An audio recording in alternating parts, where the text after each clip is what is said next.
আচ্ছা, এক এক করে ধরা যাক। প্রথমে রেবুর মামা আজমল সাহেব। আজমল হোসেন, বয়স 40 থেকে 50, রোগা, সামান্য হাঁফানির মতো আছে, জর্দা দিয়ে প্রচুর পান খান, ব্যবসায়ী মানুষ, বাড়ি ভাড়া দেন, কর্মী টাইপ, সারাদিন কাজ করেন, রাত 10টার মধ্যে শুয়ে পড়েন।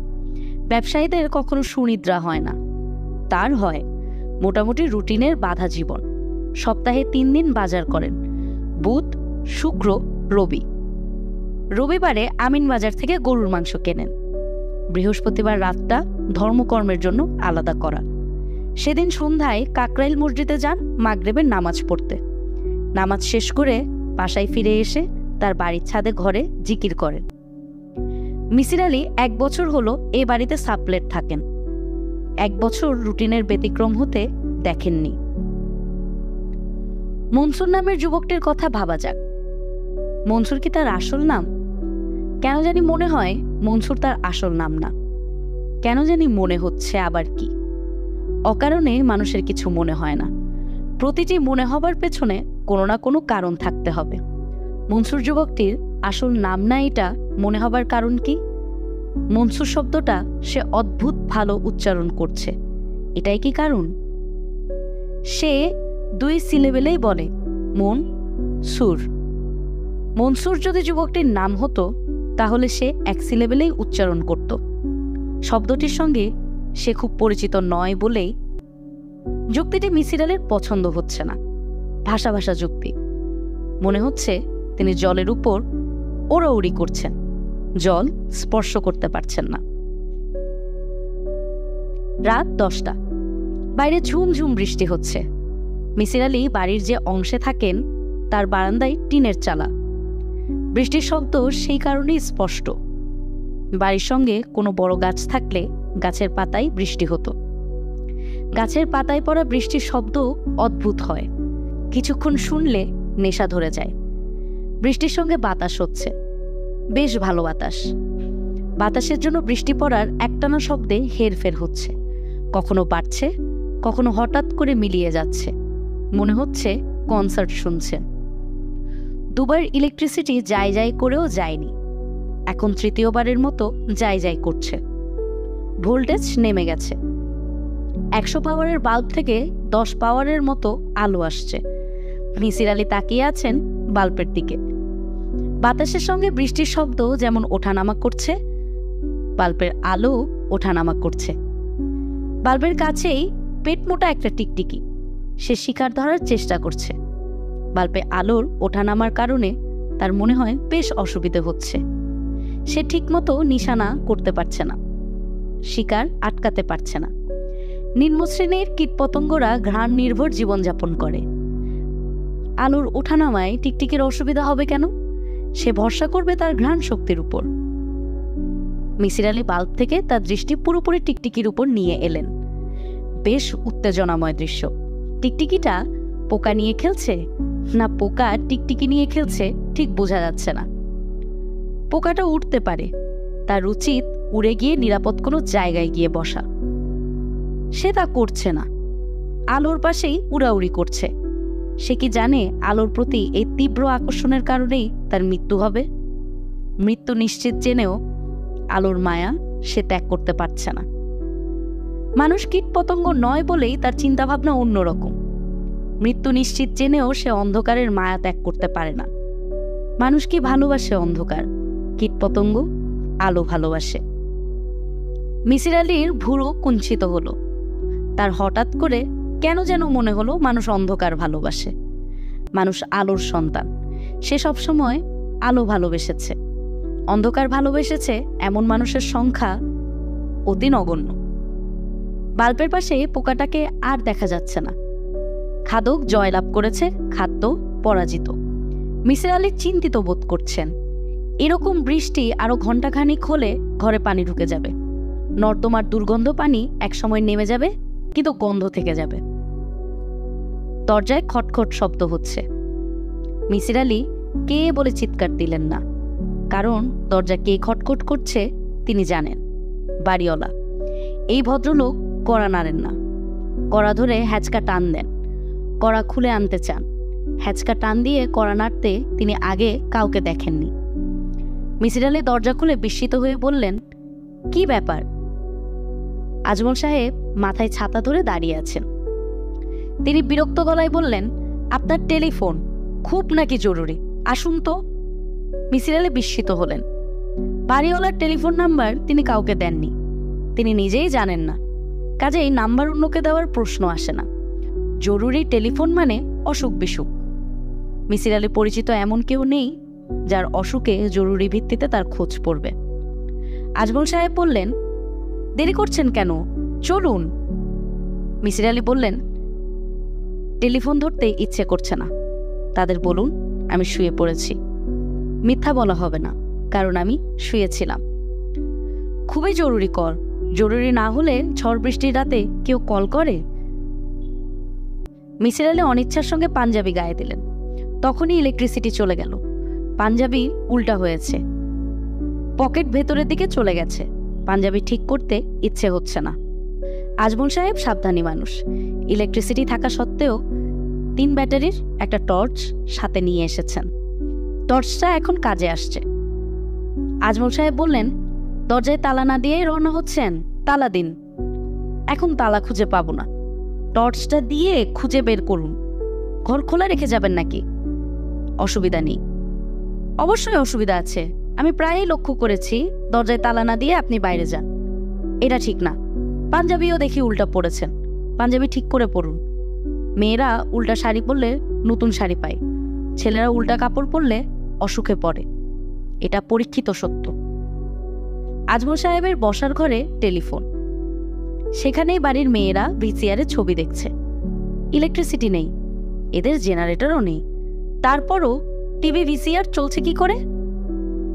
দর্শকরা মিসির আলির দিকে তাকালো। তিনি সংকুচিত বোধ করলেন। অকারণে এতগুলো মানুষের বিরক্তি তৈরি করা। টেলিফোন না ধরলেই হতো। টেলিফোন নিয়ে যে দূরে চলে যাবেন সে উপায়ও নেই।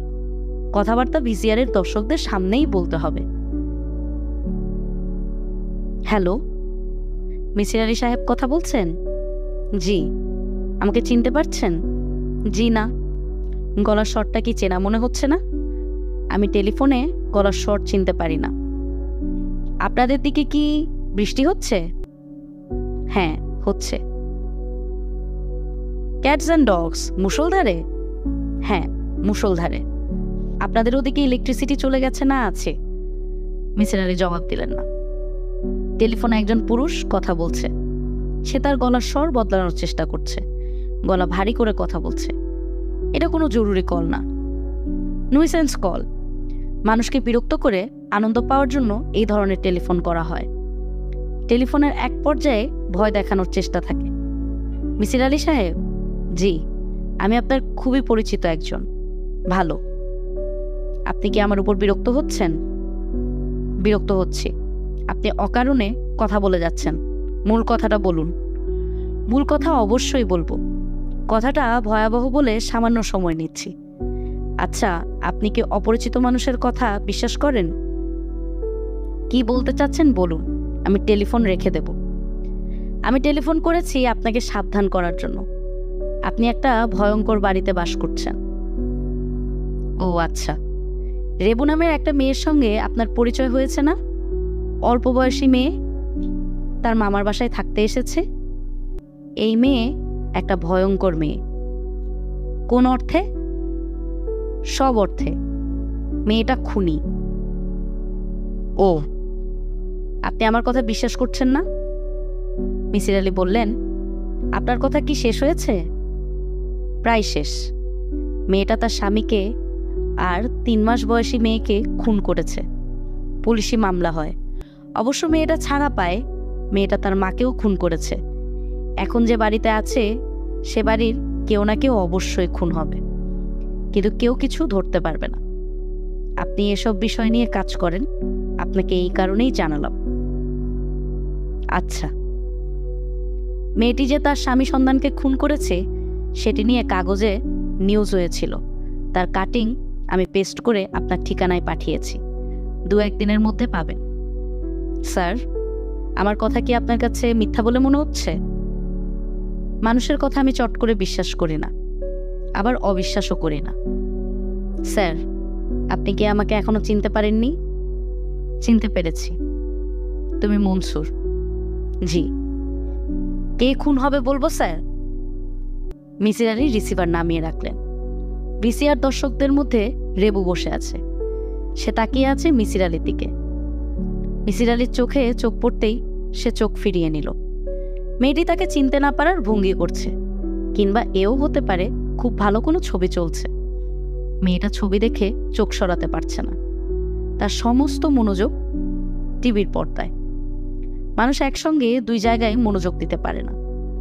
মেয়েটিকে ভয়াবহ খুনি বলে মনে হচ্ছে না। সহজ সরল মুখ, যে ভঙ্গিতে বসে আছে তার মধ্যেও আরামদায়ক আলস্য আছে।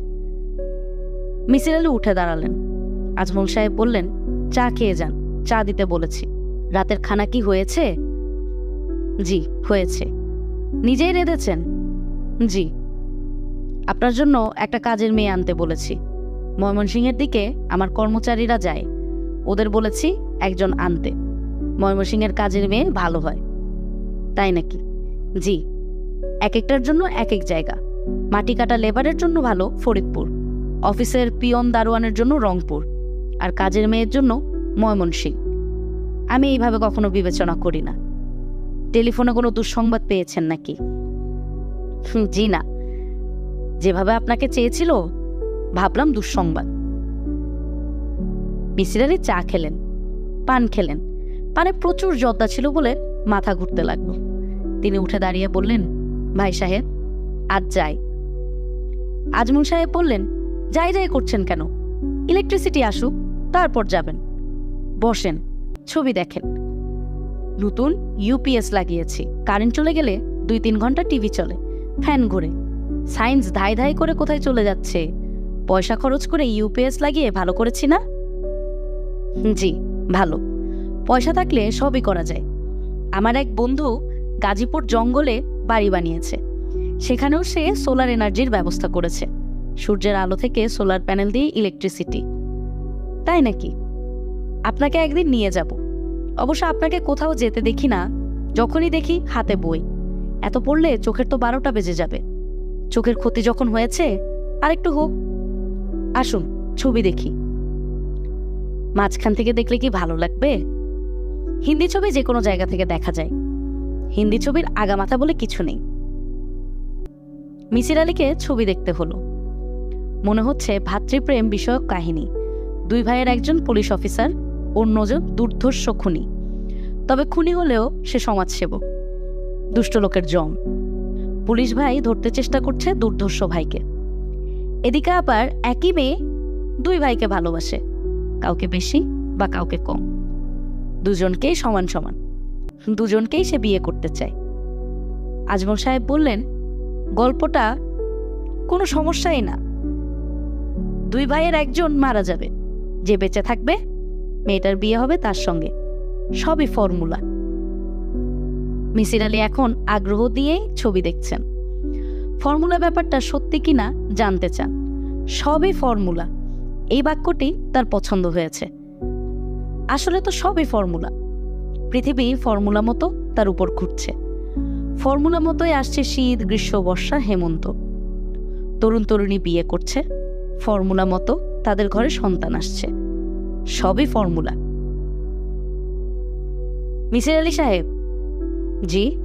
আপনার ঘরে তো টিভি ভিসিআর কিছুই নেই। ছবি যখন দেখতে ইচ্ছে করবে চলে আসবেন।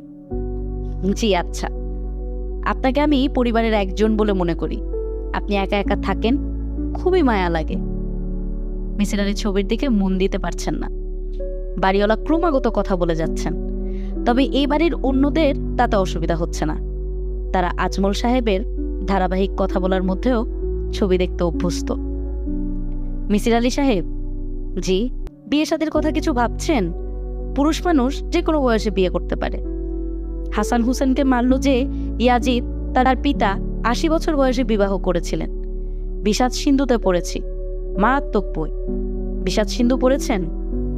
জি। কতবার পড়েছেন? একবারই পড়েছি। আমি সময় পেলেই পড়ি। প্রথম পড়েছিলাম 8ম শ্রেণীর ছাত্র থাকার সময়। শেষ পড়েছি গত রমজানে, নোবেল প্রাইজ পাওয়ার মতো বই। ঠিক কি না বলুন তো? মিসির আলি কিছু বলার আগেই রেবু বলল, মামা চুপ করো তো, তোমার কথার যন্ত্রণায় উনি ছবিটা ঠিক মতো দেখতে পাচ্ছেন না। মানুষ এত কথা বলতে পারে? উফ! ভাগ্নের কথায় আজমল সাহেব রাগ করবেন না, বরং খুশি খুশি গলায় বললেন, রেবু, ইয়াজিদের বাবার নাম তোর মনে আছে? তুই তো বিষাদ সিন্ধু পড়েছিস। ইয়াজিদের বাবার নাম মুয়াবিয়া। ও আচ্ছা, মুয়াবিয়া, এখন মনে পড়েছে। মামা চুপ করে থাকো, ছবি এখন শেষের দিকে চলে এসেছে, হাই টেনশন। আজমল সাহেব চুপ করলেন। মিসির আলি গভীর মনোযোগে ছবি দেখছেন। আজমল সাহেবের কথাই সত্যি হয়েছে। খুনি ভাই পুলিশ ভাইয়ের হাতে মারা গিয়েছে। শেষ দৃশ্যে পুলিশ ভাইয়ের সঙ্গে মেয়েটির বিবাহ। বিয়ের পর স্বামী স্ত্রী খুনি ভাইয়ের বিশাল একটা অয়েল পেইন্টিং এর সামনে দাঁড়িয়েছে। দুজনের চোখেই পানি। বিস্ময়কর ব্যাপার হচ্ছে, অয়েল পেইন্টিং এর চোখেও অশ্রু টলমল করছে। দর্শকদের মধ্যে রেবুর চোখেও পানি, শুধু আজমল সাহেবের মুখ ভর্তি হাসি। তিনি মিসির আলির দিকে ঝুঁকে এসে বললেন, বলেছিলাম না ফরমুলা মতো কাহিনী শেষ হবে? মিসির আলি বললেন, তাই তো দেখলাম। আচ্ছা, আজও ঠিক। ছাতা নিয়ে যান, বাইরে এখনো বৃষ্টি হচ্ছে। মিসির আলি ছাতা হাতে নিলেন। আজমল সাহেব বললেন, কাজের ছেলেটাকে পাঠাচ্ছি, তার হাতে ছাতাটা দিয়ে দেবেন। আপনি যে মানুষ, দেখা যাবে ঘরের বাইরে ছাতা রেখে ঘরে ঢুকে দরজা বন্ধ করে দিলেন। ভালো কথা, আগামী বৃহস্পতিবার রাতটা ফ্রি রাখবেন। আমার পীর ভাই আসবেন, হালকা জিকির হবে, দোয়া করা হবে। পীর ভাই কোরআনে হাফিজ, তার ক্ষমতা মারাত্মক। কি ক্ষমতা? বাতেনি ক্ষমতা। এইসব আপনারা বুঝবেন না, সায়েন্স দিয়ে এই জিনিস বোঝা যায় না। পীর ভাইকে আমি আপনার সঙ্গে পরিচয় করিয়ে দিব, ঠিক আছে? মিসির আলি নিজের ঘরে ঢোকার সঙ্গে সঙ্গে 3টা ঘটনা ঘটল। বৃষ্টি থেমে গেল, ইলেকট্রিসিটি চলে এলো এবং মিসির আলির ভয় করতে লাগলো। তার মনে হলো কেউ একজন বাড়িতে হাঁটাহাঁটি করছে। এরকম মনে করার কোনোই কারণ নেই। যদি ঘর অন্ধকার থাকতো তাহলে ভয় পাওয়ার ব্যাপারটা ব্যাখ্যা দাঁড় করানো যেত। ঘরে আলো আছে। মিসির আলি যে দুর্বল মনের মানুষ তাও না, অশরীরী কোনো কিছুতেই তার বিশ্বাস নেই। তাহলে ভয়টা তিনি পাচ্ছেন কেন? রান্নাঘরে খুটখাট খুটখাট শব্দ হচ্ছে। কেউ কি আছে রান্নাঘরে? রান্নাঘরে বাতি জ্বলছে না। অশরীরী কেউ অন্ধকারে রান্নাবান্না করছে নাকি? মিসির আলি রান্নাঘরে ঢুকলেন, বাতি জ্বালালেন, কেউ নেই। তিনি বাতি জ্বালিয়ে রেখেই শোবার ঘরে ঢুকলেন। মনে হচ্ছে আজ রাতে ঘুম আসবে না। ঘুম যখন আসবেই না, শুধু শুধু বিছানায় গড়াগড়ি করার কোনো অর্থ হয় না। তার চেয়ে বিছানায় পা তুলে বসে জটিল কোনো বিষয় নিয়ে চিন্তা করা যায়। চিন্তা করার মতো জটিল বিষয় এই মুহূর্তে তার কাছে আছে। একটু আগে যে ছবিটা দেখেছেন, সেই ছবির একটা বিষয়ে বড় ধরনের খটকা তার মনে তৈরি হয়েছে। ছবির গুন্ডা ভাইটা যখন গুলি খেলো, তখন তিনি দেখলেন গুন্ডাটার হাওয়াই শার্টের 3 নম্বর বোতামটা নেই। অথচ গুন্ডাটা যখন তার প্রেমিকার কোলে মাথা রেখে মারা যাচ্ছে, তখন দেখা গেল 3 নম্বর বোতামটা ঠিকই আছে। এটা কি করে সম্ভব? গুলি খাওয়া গুন্ডাটার সেবা না করে প্রেমিকা মেয়েটি কি শার্টের বোতাম লাগিয়েছে? খুবই অবিশ্বাস্য ব্যাপার। তবে যদি এমন কোনো লোকজ বিশ্বাস থাকে যে মৃত্যু পথযাত্রীর শার্টের বোতাম না থাকা অলক্ষণ, তাহলে একটা ব্যাখ্যা দাঁড় করা যায়। মেয়েটা অলক্ষণের কথা বিবেচনা করে কোনো এক ফাঁকে শার্টে বোতাম লাগিয়েছে। মৃত্যু পথযাত্রীদের নিয়ে অনেক কুসংস্কার কাজ করে। যেমন মৃত্যু পথযাত্রীর ঘরে কোনো পাখি ঢুকে পড়া বিরাট অলক্ষণ, গ্লাস থেকে পানি পড়ে যাওয়া অলক্ষণ, জুতা বা স্যান্ডেল উল্টে যাওয়া অলক্ষণ, শার্টের বোতাম না থাকাও হয়তো অলক্ষণ। মিসির আলি গভীর চিন্তায় মগ্ন হলেন।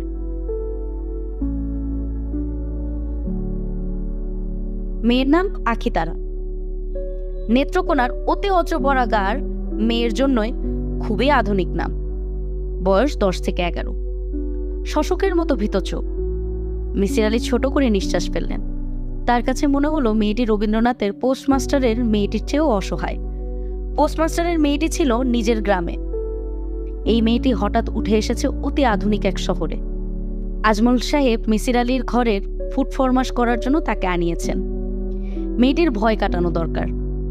এমনকি তাকে বলা দরকার যা শোনা মাত্র তার ভয় কেটে যায়। এই ঘর তার নিজের ঘর বলে মনে হতে থাকে। মিসির আলী মেয়েটির দিকে তাকিয়ে বললেন, ভয় লাগছে গো মা? মেয়েটি সামান্য চমকালো। মিসির আলী তার চোখে দেখেই বুঝলেন মেয়েটির প্রাথমিক ভয় কেটে গেছে।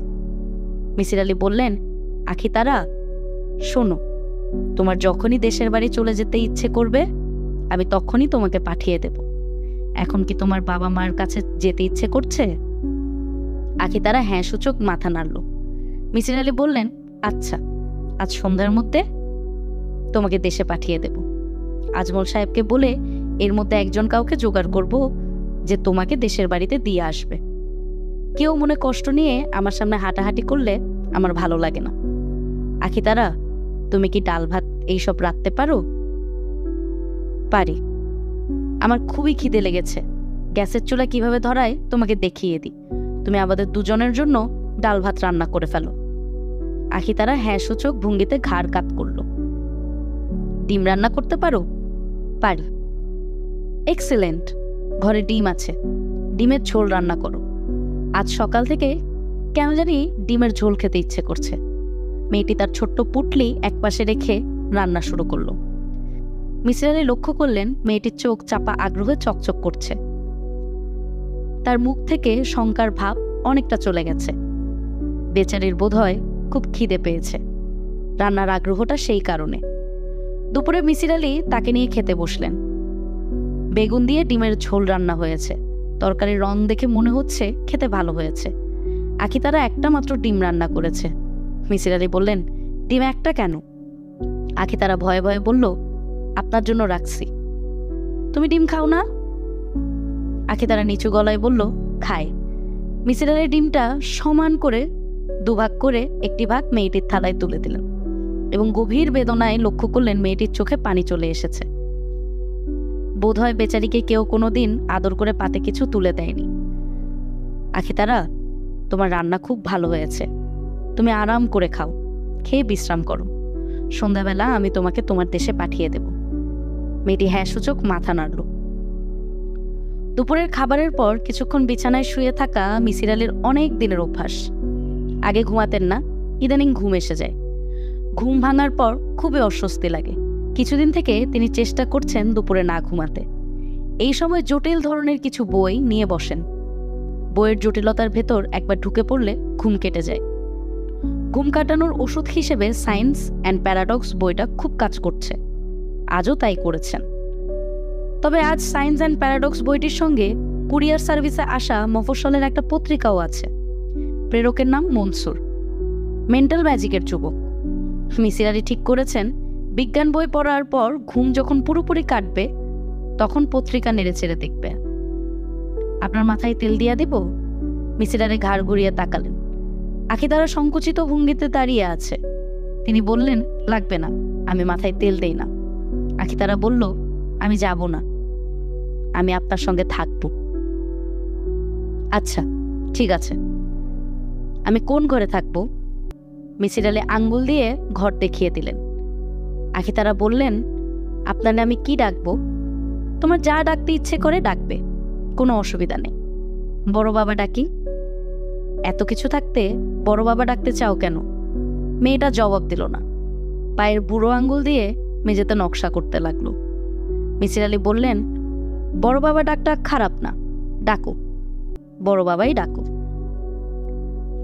আখি তারা সামনে থেকে চলে গেল। মিসির আলী কুরিয়ার সার্ভিসে আসা প্যাকেটটা খুললেন।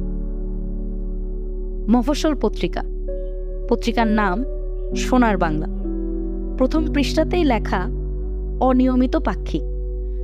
পত্রিকার তালিকায় যেখানে ঘোষণা করেন অনিয়মিত, তখন বোঝা যায় এই পাক্ষিক হঠাৎ হঠাৎ বের হয়। 6 পাতার পত্রিকার 3 পাতায় সাহিত্যে নিবেদন, কবিতা, গল্প, রম্য রচনা। 1 পাতা সিনেমা সংক্রান্ত, হলিউড বিচিত্রা, টলিউড বিচিত্রা। পাতাটি সচিত্র, নায়ক নায়িকাদের ছবি আছে। কোনো ছবি দেখেই বোঝার উপায় নেই ছবিটা কার। পত্রিকার প্রথম পাতার লিড নিউজ, স্বামী পুত্র হন্তারক স্ত্রী। নিজস্ব সংবাদদাতা জানাচ্ছেন, রাবেয়া খন্দকার ওরফে রেবু হিংসার বশবর্তী হয়ে স্বামী পুত্রকে হত্যা করেছে। হিংসার কারণ রেবুর স্বামীর আপন চাচির সঙ্গে অবৈধ প্রেম। নিজস্ব সংবাদদাতা অবৈধ প্রেমের অংশটি যত্ন করে লিখেছেন। ভাতিজার নিশিরাতে চাচির সঙ্গে কোথায় কোথায় মিলিত হতেন তার বিবরণ আছে। দীর্ঘ 2 কলামের সংবাদ। সংবাদের শেষে লেখা, আগামী সংখ্যায় চাচি ভাতিজার অবৈধ প্রণয় বিষয়ে আরো বিস্তারিত লেখা হইবে। 6 পাতার পুরো কাগজটা মিসির আলী আগ্রহ নিয়ে পড়লেন। সাহিত্য অংশও বাদ দিলেন না। চৌধুরী খালেকুজ্জামান মিয়ার লেখা ছোট গল্প পড়লেন। একটি রম্য রচনা পড়লেন। লেখক সেখানে ছদ্মনাম নিয়েছেন চৌখামি। এই চৌখামি যে চৌধুরী খালিকুজ্জামান সেটা বোঝা যাচ্ছে। ইনিই পত্রিকার সম্পাদক এবং মুদ্রাকর। সোনার বাংলা পত্রিকার সঙ্গে একটি হাতে লেখা চিঠিও আছে। চিঠিটি লিখেছে মনসুর। পরম শ্রদ্ধাভাজন জনাব মিসির আলী, সোনার বাংলা পত্রিকাটা পাঠালাম। রেবুর খবরটা প্রথম পাতায় আছে। আপনি খোঁজ নিলেই জানতে পারবেন রাবেয়া খন্দকারী রেবু। মেয়েটি অতি ভয়ানক।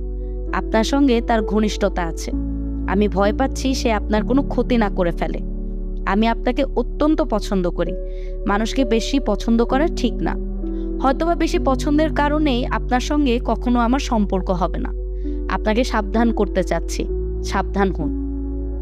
ওই দিন মেন্টাল ম্যাজিকের নাম করে আপনাকে বিভ্রান্ত করতে চেষ্টা করেছি। এই ক্ষমতা আমার সত্যি সত্যি আছে। বিশেষ বিশেষ সময়ে সেটা বোঝা যায়। যদি কখনো বিশেষ সময়ে এসে উপস্থিত হয়, আপনাকে ক্ষমতার পরিচয় দিয়ে দেব। তখন হয়তোবা আপনি আমার আগের অপরাধ ক্ষমা করবেন। ইতি মনসুর। চিঠিতে তারিখ নেই, ঠিকানা নেই, কোনো বানান ভুল নেই। পরিষ্কার বোঝা যাচ্ছে এই চিঠি আগে একবার ড্রাফট করা হয়েছে। তারপর সেই ড্রাফট দেখে দেখে কপি করা হয়েছে। সরাসরি লেখা চিঠি এবং কপি করা চিঠি সহজেই বোঝা যায়। কপি করার সময় মূল চিঠি পড়তে হয়। একটি লাইন পড়ে শেষ করে লেখায় আসতে হয়। যে কারণেই ড্রাফট করা চিঠির প্রতি লাইনে শুরুর শব্দটা লেখা হয় সাবধানে। মিসির আলী ভুরু কুচকালেন। মনসুর নামের ছেলেটা ড্রাফট করার পর তাকে চিঠি লিখেছে নাকি সরাসরি লিখেছে, এটা কোনোই গুরুত্বপূর্ণ ব্যাপার না। তাকে নিয়ে গবেষণা করার মতো কিছু ঘটেনি। তবুও তার বিষয়ে জানা তথ্যগুলো মাথার ভিতরে সাজিয়ে রাখতে দোষ নেই। নাম মনসুর, নকল হওয়ার সম্ভাবনা, স্বভাব প্রশ্নবোধক চিহ্ন। স্বভাব সম্পর্কে এখনো পরিষ্কার কোনো ধারণা তৈরি হয়নি। সময় লাগবে, অনেক সময় লাগবে। মিসির আলী চোখ বন্ধ করলেন। পাশের ঘর থেকে খুটখুট শব্দ হচ্ছে। আখিতারা মেয়েটা হয়তো নিজের ঘর গুছাচ্ছে। ঝাড়ুর শব্দও পাওয়া গেল। মনসুর প্রসঙ্গ থাক, মেয়েটাকে নিয়ে কিছুক্ষণ ভাবা যাক। মেয়েটা কেমন, কোন ধরনের পরিবার থেকে এসেছে, এইসব পরে মিলিয়ে দেখা যাবে তার অনুমান কতটুকু শুদ্ধ। এটা এক ধরনের খেলা। মানুষ দুটো সময়ে খেলতে পছন্দ করে, শৈশবে এবং বৃদ্ধ বয়সে। শৈশবে খেলার সঙ্গী জুটে যায়, বৃদ্ধ বয়সে কাউকে পাওয়া যায় না। তখন খেলতে হয় নিজের মনের সঙ্গে। আখিতারার বিষয়ে মিসির আলী অনুমান করতে শুরু করলেন। 1, মেয়েটা দুঃখী। এই বিষয়টা অনুমান করতে চিন্তাশক্তির প্রয়োজন হয় না। যে মেয়ে গ্রাম থেকে শহরে কাজ করতে এসেছে সে দুঃখী হবেই। 2, মেয়েটির বাবা নেই। এই অনুমানও সহজ অনুমান। বাবা জীবিত অবস্থায় এমন ফুটফুটে একটা মেয়েকে শহরে কাজ করতে পাঠাবে না। 3, মেয়েটি তার নিজের সংসারে বাস করে না, আশ্রিত। একমাত্র আশ্রিতরাই সামান্য আদরে অভিভূত হয়। তিনি অর্ধেকটা ডিম তার পাতে তুলে দিয়েছেন। এতেই তার চোখে পানি এসে গেছে। যে মেয়ে নিজের সংসারে থাকে সে আদর পেতে অভ্যস্ত। মিসির আলীর চিন্তা বাধাগ্রস্ত হয়েছে। আখিতারা সামনে এসে দাঁড়িয়েছে। সে ঠিক আগের মতো করেই বলল, মাথায় তেল দিয়া দেই। মিসির আলী বললেন, তোমাকে তো আমি একবার বলেছি আমি মাথায় তেল দেই না। মেয়েটি তারপরেও মেজের দিকে তাকিয়ে আছে। সে মনে হয় মাথায় তেল দিয়েই ছাড়বে। গ্রামের বাচ্চা একটা মেয়ের তুলনায় জেদ তো ভালোই আছে। মিসির আলী বললেন, আখিতারা, তুমি কি তোমার বড় বাবার মাথায় রোজ তেল দিয়ে দিতে? মেয়েটি খুবই বিস্মিত হলো। অবাক হয়ে মিসির আলীর দিকে তাকিয়ে রইল। মিসির আলী বললেন, কিভাবে বললাম জানো? তুমি আমাকে বড় বাবা ডাকছো, আমার মাথা তেল দিয়ে দেওয়ার জন্য ব্যস্ত হয়ে পড়ছো। খুব সহজ অনুমান। আচ্ছা শোনো, তোমার বাবা কি মারা গেছেন না বেঁচে আছেন? বাইচা আছেন। তুমি কি তোমার বাবার সঙ্গে থাকো? তোমার সঙ্গে আর কে থাকে? আমরা 3 বোন আর বড় বাবা। মিসির আলী বললেন, যাও তেল নিয়ে এসে তেল দাও। কি তেল দেবে? ঘরে তো সয়াবিন তেল ছাড়া কোনো তেল নেই। সয়াবিন তেল কি মাথায় দেওয়া যায়? নারিকেল তেল দিমু, আমি সাথে কইরা আনছি। তুমি তো দেখি খুবই গোছানো মেয়ে। মিসির আলীর মেজাজ সামান্য খারাপ হয়েছে। মেয়েটির ব্যাপারে তার বেশিরভাগ অনুমানই ঠিক হয়নি। কেমন কথা? তিনি কি আগের মতো চিন্তা করতে পারছেন না? বৃদ্ধ বয়সের স্থবিরতা তাকে গ্রাস করছে। এগিয়ে আসছে মহাশক্তিধর জরা। মাথায় তেল দেওয়ার ব্যাপারটা এত আরামদায়ক তা তিনি জানতেন না। শারীরিক আরাম পেয়ে তার অভ্যাস নেই। কেউ একজন আরাম দিচ্ছে, আরাম নিতে অস্বস্তি লাগছে। তার অস্বস্তিটা কাটাতে পারছেন না। তিনি আরামটা অগ্রাহ্য করতে পারছেন না। আখি তারা মাথায় তেল দিতে দিতে টুকটুক করে কথা বলছে। কথাগুলো যে পরিষ্কার কানে আসছে তা না। তিনি কিছু শুনছেন না। মাঝে মাঝে হু হা করে যাচ্ছেন, কথার পিঠে কথা বলছেন। তাকে কথা না বললেও চলতো। আখি তারা মিসির আলীর জন্য অপেক্ষা করছে না, নিজের মনেই কথা বলছে। আমার বাপজান বদাইম্মা। বাদাইম্মাটা কি? ঘর থাইকা চইলা যায়, ফিরে না। 1 মাস 2 মাস 3 মাস পরে ফিরে। 4-5 দিন থাকে, আবার চইলা যায়। সংসার চলে কিভাবে? চলে না। মা চিরা কুটে মুড়ি ভাজে, মুড়ি লাড্ডু বানায়। আমি লুচি লাড্ডু বানাইতে পারি। আমাকে ভেলিগুড় আয়না দিয়েন। ভেলিগুড়টা কি? ভেলিগুড় চিনেন না? না। কুষার থাইকা হয়। কুষার চিনেন না? ইক্কু চিনেন? এখন বুঝেছি, আখের গুড়। আমরা 4 বোনের মধ্যে সবচাইতে সুন্দর যেজন, তার নাম নয়নতারা। আমার বড়, 3 বছরের বড়। তোমাদের সব বোনের নামের শেষেই তারা আছে নাকি? আমার পরেরটার নাম স্বর্ণতারা, তার পরের জনের নাম লজ্জাতারা। তোমরা দেখি তারা পরিবার। ভাই হলে কি নাম হতো? বাপজান সেটাও ঠিক করে রাখছে। ভাই হইলে নাম হয়তো তারা মিয়া। হি হি হি। আখি তারার হাসির মধ্যে মিসির আলী ঘুমিয়ে পড়লেন। ঘুমের মধ্যেও তার চেতনার কিছু অংশ কাজ করতে লাগলো। তিনি স্বপ্নে দেখছেন নৌকায় করে কোথাও যেন যাচ্ছেন। নৌকা খুব দুলছে, নৌকায় কোনো মাঝি নেই, অথচ নৌকা ঠিকই যাচ্ছে। স্বপ্নের ভেতরেও তিনি চিন্তিত বোধ করছেন। মাঝি নেই, নৌকা চলছে কিভাবে? স্রোতের অনুকূলে যাচ্ছে নাকি নৌকার পাল আছে? পালের নৌকার তো এত দ্রুত যাওয়ার কথা না। নাকি এটা ইঞ্জিনের নৌকা? ইঞ্জিনের নৌকা হলে ভট ভট আওয়াজ আসতো। কোনো আওয়াজ নেই, শুধুই ঝড়ের শব্দ। মিসির আলীর ঘুম ভাঙল ঠিক সন্ধ্যায়। দুপুরের এত লম্বা ঘুম তিনি এর আগে ঘুমাননি। অসময়ের লম্বা ঘুম শরীর আউলে ফেলে। মাথায় ভোঁতা যন্ত্রণা হয়। তার হচ্ছে। মাথার এই যন্ত্রণা কমানোর জন্য আবার ঘুমিয়ে পড়তে হয়। ঘুমের যন্ত্রণা ঘুম দিয়ে সারানো। রান্নাঘরে খুটখাট শব্দ হচ্ছে। আখি তারা মনে হয় রান্নাবান্নায় লেগে গেছে। তাকে কয়েকটা জিনিস শেখাতে হবে। চা বানানো, নানা রকম চা, শুধু চা, লিকার চা, আদা চা, মশলা চা, ঠান্ডা চা। রাত 9টার দিকে বাড়িওয়ালা আজমল সাহেব বেড়াতে এলেন। তার আসার প্রধান উদ্দেশ্য আখি তারা কাজকর্ম কেমন করছে খোঁজ নেওয়া। তিনি গম্ভীর গলায় বললেন, কাজের মেয়ে রাখতে হয় মারের উপর। সকালে একটা থাপ্পড় দেবেন, সারাদিন ভালো থাকবে। মাগরিবের নামাজের পর আবার থাপ্পড়, রাতটা আরামের কাটবে। মিসির আলী বললেন, মেয়েটা ভালো, থাপ্পড় দিতে হবে বলে মনে হয় না। আজমল সাহেব বললেন, গ্রামের পিচকা মেয়ে কখনো ভালো হয় না। মায়ের পেট থেকে এরা যখন বের হয়, তাদের ভালো জিনিস সব মায়ের পেটে রেখে দিয়ে বের হয়। রান্নাবান্না কিছু জানে? মনে হয় জানে। রেবুর কাছে পাঠিয়ে দেবেন, 2-1টা আইটেম শিখিয়ে দেবে। রেবু রান্না জানে? খুব ভালো রান্না জানে।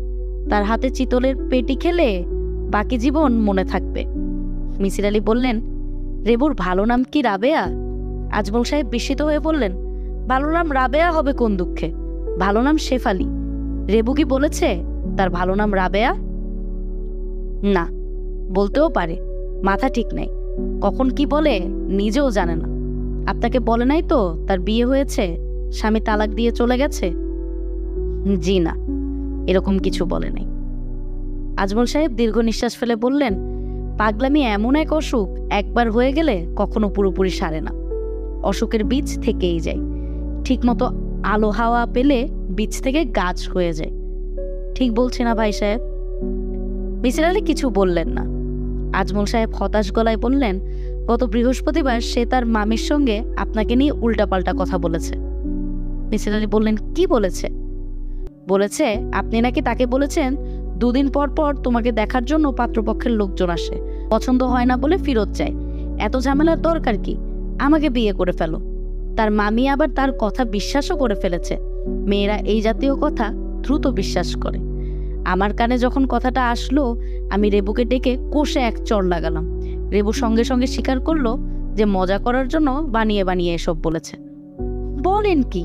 আজমল সাহেব দীর্ঘ নিঃশ্বাস ফেলে বললেন, সাধারণ মানুষের কথা এক কান দিয়ে শুনে আরেক কান দিয়ে বের করে দিতে হয়।